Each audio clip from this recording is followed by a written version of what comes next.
Bon, mais ça, c'est la maquette du projet. La façon que c'est conçu, il y a trois sections, c'est-à-dire il y a trois personnages en avant qui sont tous liés un à l'autre pour, pour renforcer la structure. Et ici, tu as le diable dans le milieu, avec, il va y avoir un genre de sceptre ou une pagaille.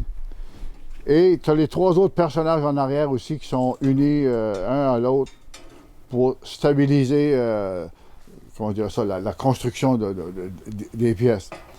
Il n'est pas gros là, mais en dedans, il est gros.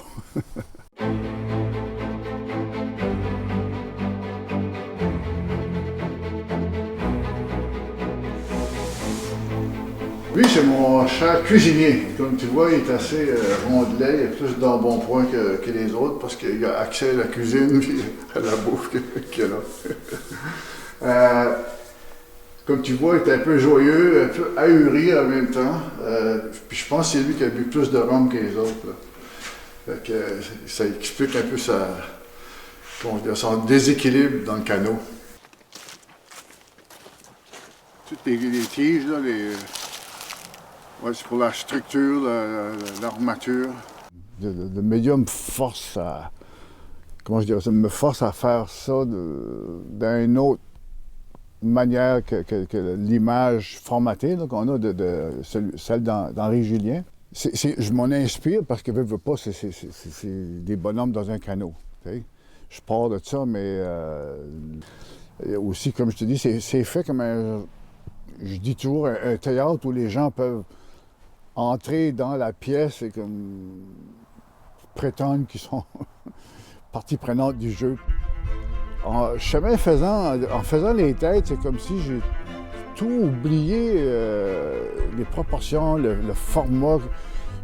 Et c'est ça, avec les pieds, on le voit, là, au début, il était comme ça de long. Après ça, c'est rendu comme 30-40% de plus. Là.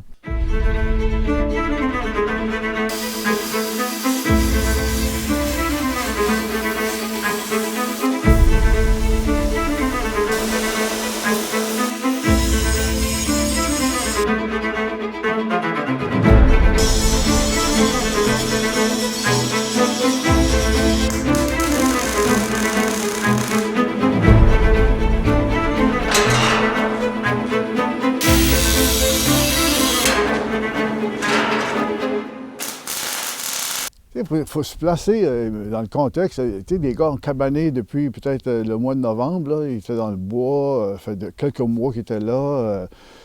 Puis là, ils s'ennuient, c'est le veille du jour de l'an. Ils veulent être dans la fête. Il y a quelque chose qui se passe là. Ils se réchauffent, ils boivent du rhum, puis là, ils font un pack avec le diable. Là. C'est quelque chose, il y a une vitalité là-dedans, qui ça transgresse. Hein. Tu dépasses des tabous. Tu sais, comme faire un pacte avec le diable, à cette époque-là, c'était très catholique, là, même, le Québec. Là. Tu transgressais un grand tabou, là. Bon, ici, on a le diable. Lui, ça a été une surprise parce que quand j'ai terminé la tête, là, j'ai réalisé qu'il fallait que je l'allonge par rapport à la forme originale que j'avais prévue. Il va avoir une dizaine de pieds. Oui, lui, c'est le personnage central de la chasse-galerie. Il va être dans le milieu du canot avec l'ouverture pour accéder. Parce que, au fond, l'histoire s'est construite un peu autour du pacte. Avec lui, c'est comme, il contrôle la game là, pour un bout. Ce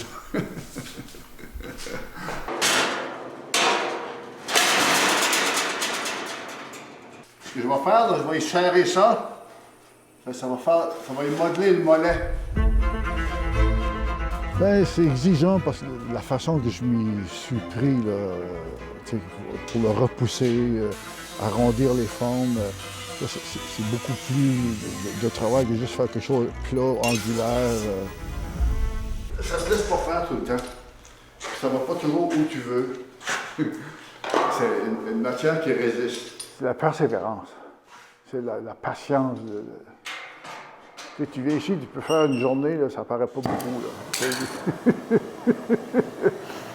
Si tu veux que quoi qui paraisse et que ça soit glamour, c'est pas toujours le cas.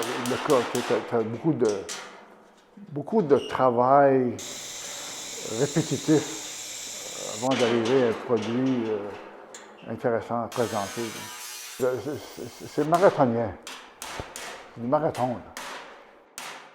Puis la chasse-galerie, là, quand tu penses que ça parle de la région ici, de la Haute-Gatineau, parce qu'à l'époque, c'était le boom ici. Le monde venait ici couper du bois, il y avait tellement une grosse demande, c'était très florissant.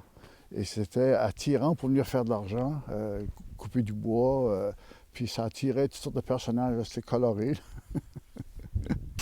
Bon. Là, je vous présente le Jobber. C'est un des personnages de la chasse-galerie. Je l'appelle le Jobber parce qu'il a l'air d'un contremaître ou un gars très important à cause de son veston ici, son habit. Lui, je pense que c'est soit le troisième ou le cinquième. Je sais qu'il est impair. Je pense que c'est le cinquième. Dans le récit d'Honoré Beaugrand, il mentionne on était dans les chantiers des Ross dans la Haute-Gatineau, je paraphrase. Là. Donc, tout de suite, il situe la région. Il dit que c'est ici. Puis, les chantiers des Ross, on présume que ça pouvait être dans la région du lac 31 000. On présume. Il n'y a rien de fondé. Et Bouchette, c'est la porte pour aller là. Donc, c'est très logique que la chasse-galerie soit posée là. Je suis très heureux de ça.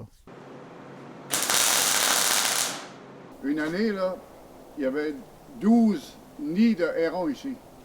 J'ai eu un infarctus, puis suite à ça, je me suis dit, s'il y a des choses à faire, là, quand je vais me mettre en forme, la cabane, c'était devenu comme une priorité pour moi. Quand j'ai des grosses décisions à prendre, je m'en vais dans la cabane. C'est comme si tout tombe en place. C'est comme un terrain neutre, complètement neutre, il n'y a pas rien. Là. Donc, je fais du thé, puis on dirait que ça devient bien zen. Puis tout d'un coup, les choses s'éclaircissent, relativisent.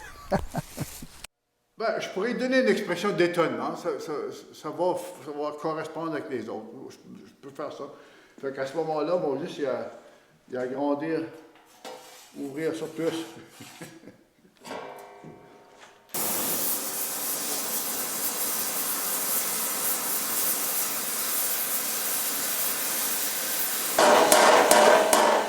Les têtes puis les mains, parce que pour moi, c'est les parties les plus expressives d'un corps, Et surtout si les têtes sont réussies, ben, on dirait qu'on est à l'aise pour avancer. Ça nous donne confiance, en tout cas, qu'on peut avancer dans le projet. Après ça, il reste à le plier ici, à le remodeler, couper, plier, modeler.